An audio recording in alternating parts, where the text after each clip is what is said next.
First ఒక glass వరకు శనగపిండి తీసుకొని ఈ విధంగా బాగా జల్లించుకోవాలి. ఇప్పుడు ఒక బౌల్లో 1 గ్లాస్ వరకు నెయ్యిని అలాగే 1 గ్లాస్ వరకు రిఫైన్డ్ ఆయిల్ని వేసుకొని దీన్ని స్టవ్ మీద పెట్టి లో ఫ్లేమ్లో బాయిల్ చేసుకోవాలి. అన్నీ కూడా ఒకే గ్లాస్తో తీసుకోవాలండి. ఇప్పుడు స్టవ్ మీద కడాయి పెట్టుకొని అందులోకి 2 గ్లాసుల వరకు పంచదార, 1/2 గ్లాస్ వరకు నీళ్లు పోసుకొని మీడియం ఫ్లేమ్లో ఉంచుకొని ఈ విధంగా తీగపాకం వచ్చేంత వరకు బాయిల్ చేసుకోవాలి. ఇలా లేత తీగపాకం వచ్చిన తర్వాత ఇప్పుడు ఇందులోకి శనగపిండి వేసుకోవాలి. ఈ విధంగా ఉండలు లేకుండా మిక్స్ చేసిన తర్వాత ఒక 2 నిమిషాల పాటు ఉడికించి పక్కన వేడవుతున్నటువంటి నెయ్యి, నూనె ఒక్కొక్క గంట వేసుకుంటూ కలుపుకుంటూ మనం దీన్ని ప్రిపేర్ చేసుకోవాలండి. ఇలా ఒక్కొక్క గంట వేసి కలుపుతూ ఉంటే నెయ్యిని అబ్జర్వ్ చేసుకుంటుంది.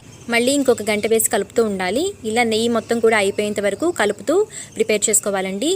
మనం తీసుకునే నెయ్యి మొత్తం కూడా అయిపోయిన తర్వాత స్టవ్ ఆఫ్ చేసుకొని ఈ మిశ్రమాన్ని నెయ్యి రాసినటువంటి బౌల్లోకి తీసుకొని కొద్దిగా చల్లారిన తర్వాత ఈ విధంగా ఘాట్లు పెట్టుకోవాలి.